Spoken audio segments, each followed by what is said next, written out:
नमस्कार मित्रों, स्वागत है आपका फिर से एक बार बातें नई पुरानी में। मैं आपका दोस्त सत्य प्रकाश। तो आज हम लेके आए हैं आपके लिए उत्तर प्रदेश 2022 का चुनावी exit poll, final complete exit poll, जिसका हम सभी को इंतजार था एक लंबे अरसे से। और आज सभी बड़े न्यूज़ चैनल मीडिया हाउसेस पे भी ये एग्जिट पोल चल रहा होगा। हर कोई अपने अपने ढंग से अलग अलग तरह से यूट्यूब पे या जो नामी टीवी चैनल्स, हर जगह ये एग्जिट पोल आ रहा है। तो इस बीच में हमने भी अपनी तरफ से जो एग्जिट पोल किया है वो हम आपके सामने पेश करने जा रहे हैं।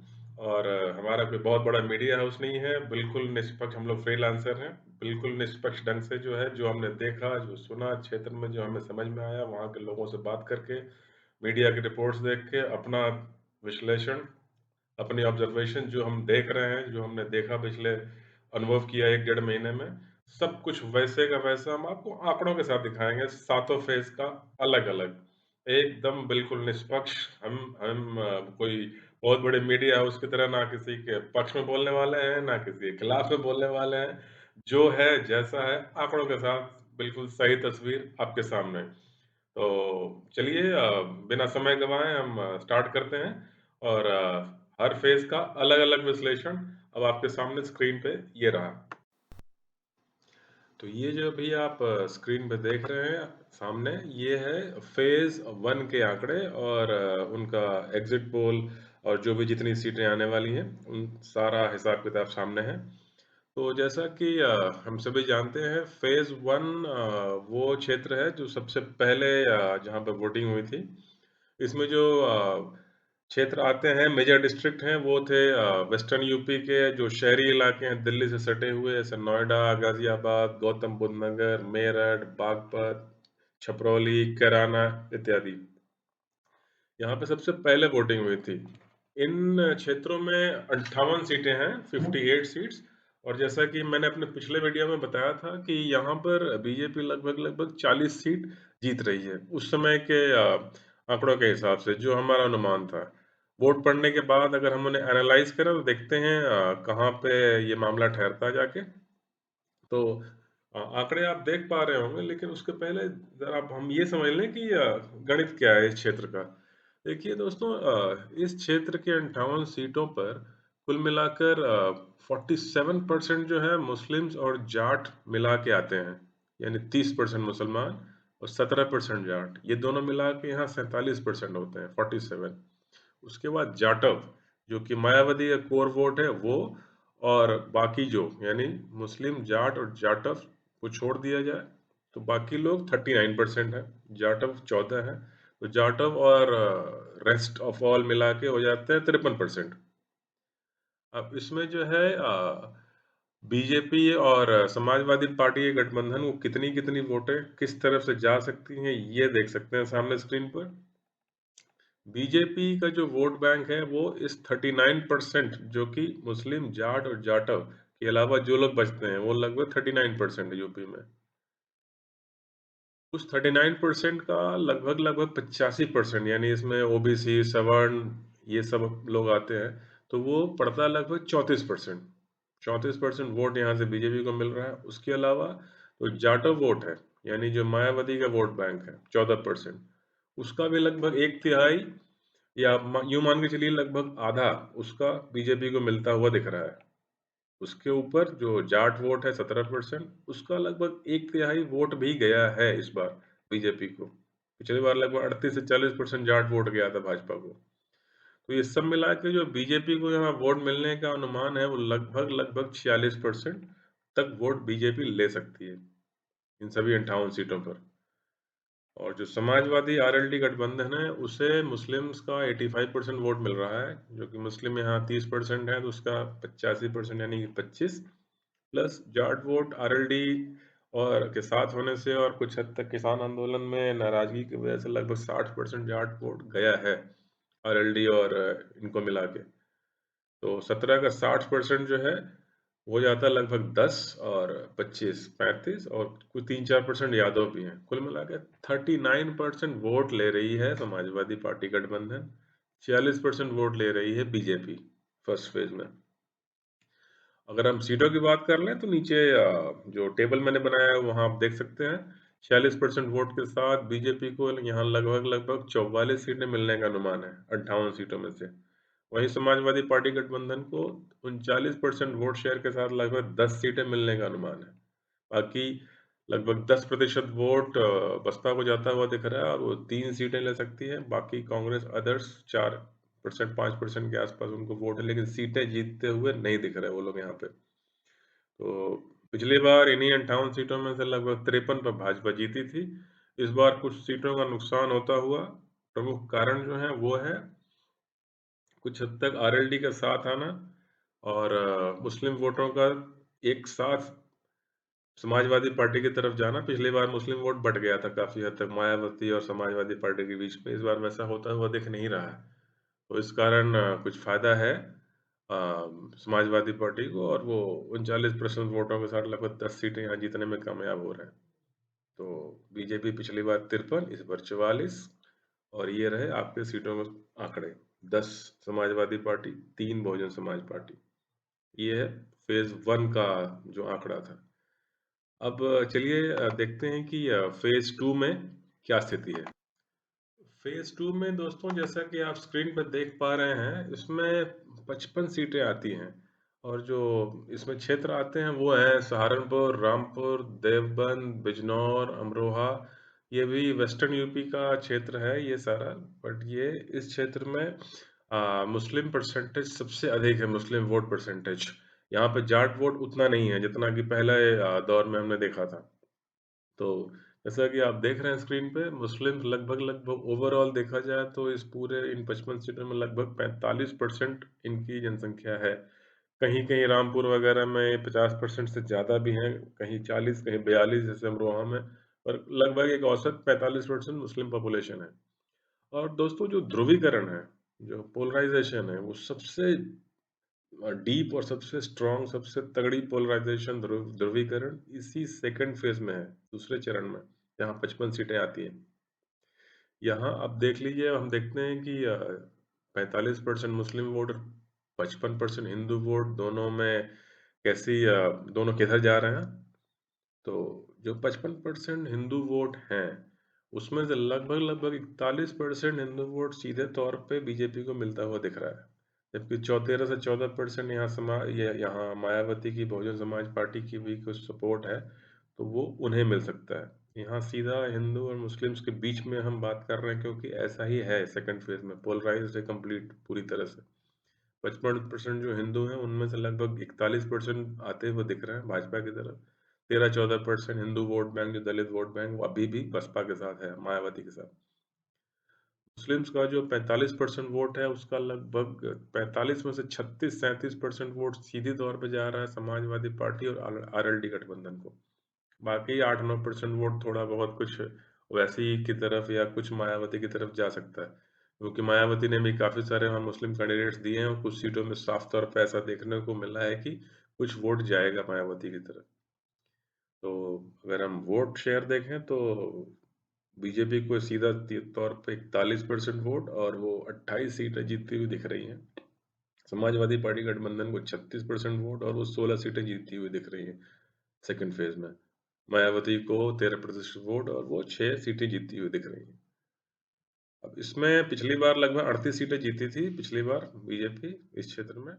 इस बार 10 सीटों का उसका नुकसान हो सकता है, होता हुआ दिख रहा है। यहाँ कारण ये है कि जो मुस्लिम वोट बैंक था वो पूरी तरह से जो है इस बार लगभग लगभग 80 से 90% 85% वोट पड़ा है समाजवादी पार्टी गठबंधन को, क्योंकि पिछले बार डिवाइड हो गया था मायावती और समाजवादी पार्टी के बीच में। वो इस बार नहीं होता हुआ दिख रहा है सेकंड फेज में भी, बिल्कुल जैसे फर्स्ट फेज में हुआ था।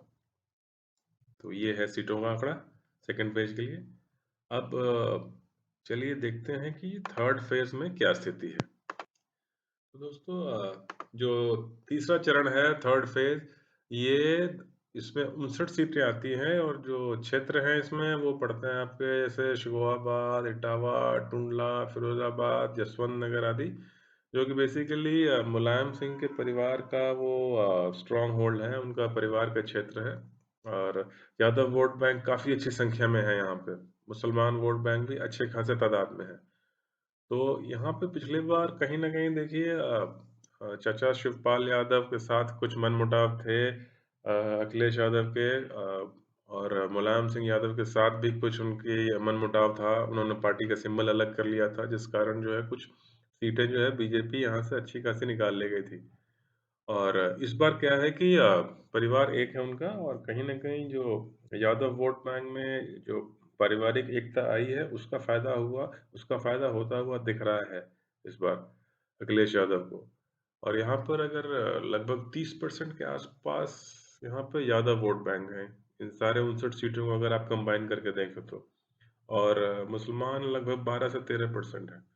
तो मुस्लिम यादव मिल के यहाँ लगभग 42 से 43% वोट बनाते हैं, जो कि सीधे तौर पे समाजवादी पार्टी गठबंधन को जाता हुआ दिख रहा है। जबकि बाकी जो 57% वोट बचा, उसमें से लगभग 46 से 47% वोट बीजेपी को जाता हुआ दिख रहा है। जिसमें कि बाकी ओबीसी हैं, जिसमें यादव छोड़ के और जाटव छोड़ के और सवर्णों का वोट लगभग 46 से 47% एक मुश्त जाता हुआ दिख रहा है भारतीय जनता पार्टी को। फिर भी यहाँ पर लगभग 42 सीटें जीतती हुई दिख रही है भारतीय जनता पार्टी, जो कि पिछले बार से 6-7 सीटें कम है क्योंकि काफ़ी हद तक जो कोर एरिया है, जो यादव वोट बैंक का, जिसमें जसवंत नगर, फिरोजाबाद, इटावा, मैनपुरी वगैरह की सीटें हैं, वहाँ पे परिवार एक होने से मुलायम सिंह का यहाँ पे फायदा है और 6-7 सीटों का नुकसान है भारतीय जनता पार्टी को। इस फेज में 42 सीटें बीजेपी को आती हुई दिख रही है और 17 सीटें यहाँ समाजवादी पार्टी को। बाकी किसी को कोई सीट यहाँ नहीं मिलेगी क्योंकि यहाँ एक सीधा 2 लोगों के बीच में ही मुकाबला है। और यहाँ बाकी मायावती या एक आध सीट जो कांग्रेस कहीं आ सकती थी, वो यहाँ नहीं है। अब जो चौथा फेज है, ये देखिए, ये दरअसल अब चौथा, पांचवा, छठा फेज ऐसा होगा जो कि भारतीय जनता पार्टी का एक स्ट्रांग होल्ड कह सकते हैं और सबसे उनका मजबूत गढ़ है ये। इसमें कि आपके जो क्षेत्र आ रहे हैं चौथे फेज में, वो हैं लखनऊ, लखीमपुर, उन्नाव, पीलीभीत, बांदा, हरदोई, ये सारे क्षेत्र हैं इसमें। और ये दरअसल भारतीय जनता पार्टी का परंपरागत ये क्षेत्र रहा है। यहाँ तक कि अगर कोई समाजवादी पार्टी के लोग ये मानते हैं कि यहाँ बीजेपी को चुनौती देना उतना आसान नहीं है। इसमें 59 सीटें आती हैं इस क्षेत्र में। तो अगर यहाँ आप देखें तो 2017 और इस चुनाव में कुछ खास फेर-बदल होता हुआ दिख नहीं रहा है। थोड़ी बहुत जो मुश्किलात थी बीजेपी के लिए, वो सिर्फ़ इसलिए थी क्योंकि कुछ लोकल कैंडिडेट, सिटिंग एमएलए से लोग खुश नहीं थे। पर अंत में वो ठीक-ठाक मैनेज करती हुई दिखी है भाजपा। लोगों ने वोट फिर भी नाराज़गी के बावजूद योगी आदित्यनाथ और नरेंद्र मोदी के चेहरे पे दिया है बीजेपी को। काफ़ी बड़ी संख्या में यहाँ पे सवर्णों का यहाँ जनसंख्या है, जिस कारण एक बीजेपी को नेचुरल एज है। यहाँ पे देखिए लखीमपुर खीरी भी इसी में आता है, इस क्षेत्र में, जहाँ पे वो अजय मिश्रा टेनी वहाँ के लीडर रहे हैं और उनके ऊपर वो केस चला था, वो अरेस्ट भी थे। थोड़े टाइम पहले इस चुनाव फेज़ 4 के थोड़े टाइम पहले उन्हें जेल से छोड़ा गया था, जिसमें एक अच्छा मतलब संकेत गया था जो ब्राह्मण मतदाता है यहाँ का। तो इस कारण जो है यहाँ भारतीय जनता पार्टी लगभग 50% यानी 48% वोट लेती हुई दिख रही है। और ये देखें आप सीट मतलब अंतर कितना ज़्यादा है। यहाँ लगभग समाजवादी पार्टी गठबंधन 30 वोट के आसपास ही सिमटती हुई दिख रही है। 17-18% का गैप है यहाँ पे दोनों के बीच में। इस कारण 59 में से लगभग 49 सीट पिछले बार आई थी भाजपा को, इस बार भी लगभग वो 50 सीटें जीतती हुई दिख रही है। और समाजवादी पार्टी गठबंधन को 30% हालाँकि अच्छा वोट शेयर है, फिर भी सीटें 5 से ऊपर आती हुई दिख नहीं रही हैं। बहुजन समाज पार्टी एक कुछ रिज़र्व कॉन्स्टिट्यूएंसी हैं, जहाँ उनका सुरक्षित सीट है, तो 17% वोट लेके भी वो लगभग 4 सीटें निकालने की स्थिति में है इस फ़ेज़ में। तो मित्रों, ये था चौथे फ़ेज़ का आंकड़ा। और जो 5वाँ फ़ेज़ है, वो भी इसी तरह का है, जो हम जहाँ भाजपा मजबूत है। चलिए आइए देखते हैं। जो 5वाँ फ़ेज़ है, उसमें 61 सीटें आती हैं और जो इसमें क्षेत्र हैं, वो है प्रतापगढ़, प्रयागराज, चित्रकूट, अयोध्या, अमेठी, रायबरेली, गोंडा। उसमें कुछ चित्रकूट वगैरह कुछ क्षेत्र इसमें बुंदेलखंड का भी है, जहाँ पर जो पानी वगैरह की समस्या थी, वहाँ जो काम हुआ है उससे कुछ बीजेपी के पक्ष में अंडरकरंट लहर सी दिख रही है। और उसके अलावा ये भी वही हृदय प्रदेश है यूपी का, उत्तर प्रदेश का, जहाँ पे पारंपरिक रूप से भाजपा मजबूत रही है। तो यहाँ भी कोई खास फेरबदल होता हुआ दिख नहीं रहा है। एका सीट कुछ अयोध्या में हो सकता है कहीं कुछ फँस रही हो, मगर कुछ खास उसका ओवरऑल, क्योंकि आज दिन है कि भाई सीटें अंत में कितनी आ रही, ये बात करने का। 1-2 सीट कौन हारा जीता है, अब वो इन बातों में कोई खास मतलब नहीं है। तो अगर वोट परसेंटेज में आप देखें तो लगभग 48% भाजपा को वोट यहाँ सीधा तौर पे मिलता हुआ दिख रहा है। और समाजवादी पार्टी गठबंधन को लगभग 33%, जो उनका ट्रेडिशनल वोट वोट बैंक रहा है मुस्लिम यादव हुआ, वही यहाँ सीधा आता हुआ दिख रहा है। तो सीटों में अगर आप देखें तो 61 में से 50 सीट आराम से भाजपा जीत सकती है यहाँ पे। कोई ज़्यादा यहाँ मतलब ऐसा नहीं है कि बड़ा कुछ विश्लेषण करना पड़े, क्लियर फेस है ये बीजेपी के लिए। और बात समाजवादी पार्टी को 7, बहुजन समाज पार्टी 14% वोट के साथ 2 सीटें जीतती हुई दिख रही है। तो क्योंकि इसमें अयोध्या भी आता है और राम मंदिर निर्माण का भी काफ़ी हद तक यहाँ प्रभाव रहा है, तो यहाँ पे लगभग 50 सीटें बीजेपी आराम से जीतती हुई दिख रही है। अब चलिए देखते हैं छठे फेज़ को। छठे फेज़ में जो है पूर्वांचल का क्षेत्र शुरू होता है। दोस्तों छठा फेज जो है, अब ये पूरी तरह से पूर्वांचल में चुनाव आता है। जो छठा फेज है इसमें जो जिले आते हैं, जो क्षेत्र है वो है गोरखपुर, जो कि योगी आदित्यनाथ का क्षेत्र है, उनकी सीट है इसमें। देवरिया, संत कबीर नगर, अंबेडकर नगर, महाराजगंज, बलिया इत्यादि जो कि बिहार से सटे हुए इलाके हैं वो इसमें हैं। और इस क्षेत्र में जैसे कि संत कबीर नगर, अंबेडकर नगर, यहाँ काफ़ी सीटें रिजर्व सीट हैं और यहाँ काफ़ी अच्छा प्रभाव है मायावती का, बहुजन समाज पार्टी का भी। तो शायद यही एक ऐसा फेज है जहाँ आप देखेंगे तो कुछ वोट प्रतिशत मायावती का अधिक लगता है समाजवादी पार्टी से। यहाँ बीजेपी 44% वोटों के साथ 49 सीटें जीतती हुई दिख रही हैं। 57, कुल जो 57 सीटें हैं इस क्षेत्र में, यहाँ समाजवादी पार्टी गठबंधन को 22% वोट, इसमें 3 सीटें वो जीतते हुए दिख रही हैं। मायावती को यहाँ मुला अखिलेश यादव से ज़्यादा वोट मिलता हुआ दिख रहा है, क्योंकि अभी भी इनका काफ़ी हद तक वोट बैंक यहाँ इंटैक्ट है। 25% वोट के साथ 5 सीटें तक जीत सकती हैं मायावती की पार्टी। बाकी कांग्रेस अदर्स को यहाँ कोई सीट नहीं है, क्योंकि जैसे मैंने बताया कुछ संत कबीर नगर, अंबेडकर नगर, महाराजगंज वगैरह, ये जो ऐसे क्षेत्र हैं जहाँ पे अच्छी खासी जो है जनसंख्या है दलित वोटर्स की, वो आज भी है मजबूती के साथ बहन जी के साथ, मायावती जी के साथ। तो ये है सीटों का आंकड़ा छठे फेज का। और अब आइए देखते हैं कि अंतिम 7वें फेज में क्या स्थिति बन रही है, वहाँ कौन कितनी सीटों पे है। उसके बाद हम देखेंगे फाइनल आंकड़ा कहाँ तक पहुँचा जाके। 7वां और अंतिम चरण जो है वो भी पूर्वांचल का एक क्षेत्र है जहाँ आज वोटिंग संपन्न हो गई है। और ये बिल्कुल जैसे कि पूर्वांचल का वो क्षेत्र जैसे बनारस, मऊ, आजमगढ़, मिर्जापुर, भदोही, सोनभद्र, चंदौली, ये सारे इलाके इसमें आते हैं।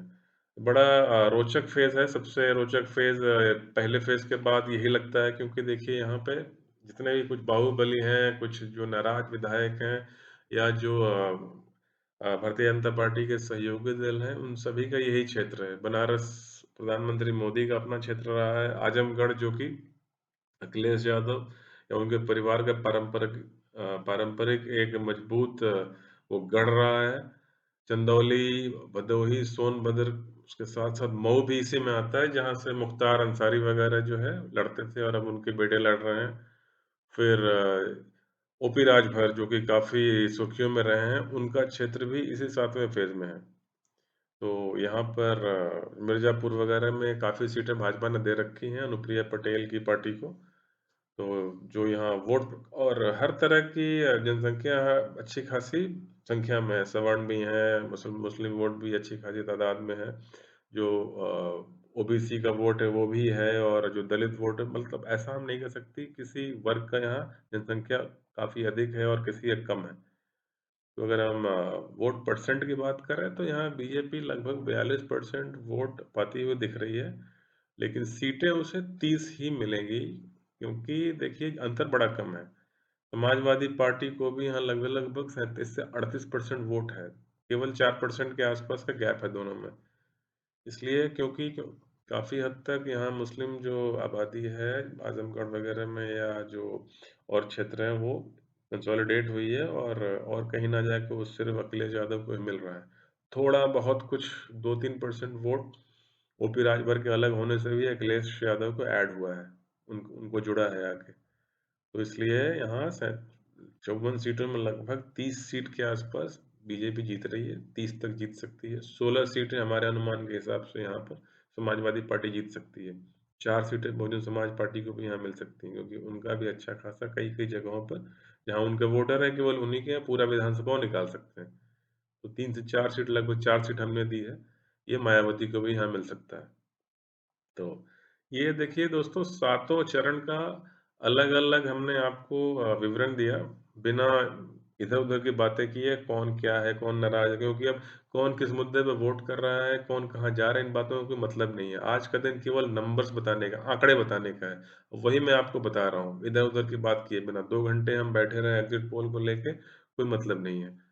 दर्शक ये जानना चाहते हैं कि किसको कितनी सीटें मिली, कितना परसेंट वोट लेके कौन गया, जो हो सकता है। तो अब चलिए जल्दी से हम फाइनल आंकड़े देख लेते हैं बिना समय गँवाए, ताकि हमें ये पता लगे कि हाँ, इस सारी चर्चा का निचोड़ क्या निकला। तो जो फाइनल स्लाइड है वो है, अब ये देखिए आपकी स्क्रीन के सामने। तो ये थे दोस्तों सातों चरण के आंकड़े जो हमने आपके सामने रखे, बिना किसी लाग लपेट के, बिना इधर-उधर की बात किए, बिल्कुल नंबर्स क्योंकि आज का दिन आंकड़े बताने का है। अब हम 4 लोगों को बिठा के आपस में बहस नहीं करा सकते, जो बड़े-बड़े टीवी चैनल इस समय कर रहे होंगे, किसे किस मुद्दे पे वोट मिला, किस मुद्दे पे वोट नहीं मिला, इन सब से हमें कोई मतलब नहीं है। हम जानते हैं कि दर्शकों के मन में क्या चल रहा है। हमारे दर्शक ये जानना चाहते हैं कि होगा क्या, जीतेगा कौन? और हमने 1.5 महीने तक ये सारे आंकड़े इकट्ठे किए हैं चरणवार ढंग से। हर चरण में जैसे वोटिंग हुई है, हर सीट में, हर चरण में कितनी सीटें हैं, किस पार्टी को किस कारण से कितना परसेंट वोट मिल रहा है, अगर पिछली बार से सीटें घट रही है तो क्या कारण है। हमने यही 2-3 चीज़ें आपके सामने रखी हैं और अगर बढ़ रही है किसी चरण में किसी पार्टी को तो क्या कारण है। कौन से सामाजिक वर्ग हैं जो किसी के साथ जुड़ गए या किसी के से हट गए, जिस कारण सीटें घट रही हैं या बढ़ रही हैं। हमने यही 2-3 बातें साफ-साफ आपके सामने रखी हैं, जैसा हुआ है इस बार। बाद बाकी हम अब हमारे पास वो ना हम करना चाहते हैं, ना हमें उसमें कोई रुचि है कि हम किसी के पक्ष में बोल दें या किसी के खिलाफ बोल दें। हमारा काम है चित्र जैसा ज़मीन पे है वैसा दर्शकों के सामने लाना, आंकड़ों के साथ, जो कि हमने किया। और हमने तय किया था कि हम आधे घंटे 40 मिनट से अधिक समय नहीं लेंगे। इसी में हम आपको पूरा सातों चरण का, हर फ़ेज़ का सही से नंबर्स बताएँगे, आंकड़े बताएँगे, जो हमने आपको बताया है। और जो आंकड़े हमने बोले हैं 293 तक बीजेपी, 293 से 305 तक और बहुत वर्स्ट केस में 285-80 यानी अगर पूरा कहें तो 280 से लेके 305 तक बीजेपी, समाजवादी पार्टी 65 से लेके 80 तक। देखिए होगा यही। अब आगे जो असल परिणाम आएँगे, इससे कितना ऊपर-नीचे आते हैं, चलिए ये देखने वाली बात होगी। और भी टीवी चैनल हैं जो बड़े-बड़े अरबों के मीडिया हाउस खोले बैठे हैं, उनका भी जो है सर्वे चल रहा होगा, देखते हैं कौन कितना एक्यूरेट होता है इसमें। तो आपको ये मेरा वीडियो कैसा लगा? इस पे ज़रूर कमेंट करके बताइएगा और हाथ जोड़ के निवेदन है कि मेरे चैनल को लाइक, सब्सक्राइब और शेयर ज़रूर कीजिए और अपने परिचित लोगों से भी इसे सब्सक्राइब करवाइए और शेयर करवाइए। और मिलते हैं बहुत जल्दी फिर बातें नई पुरानी में किसी और विषय पर चर्चा करेंगे। तब तक के लिए आप सबका बहुत-बहुत धन्यवाद।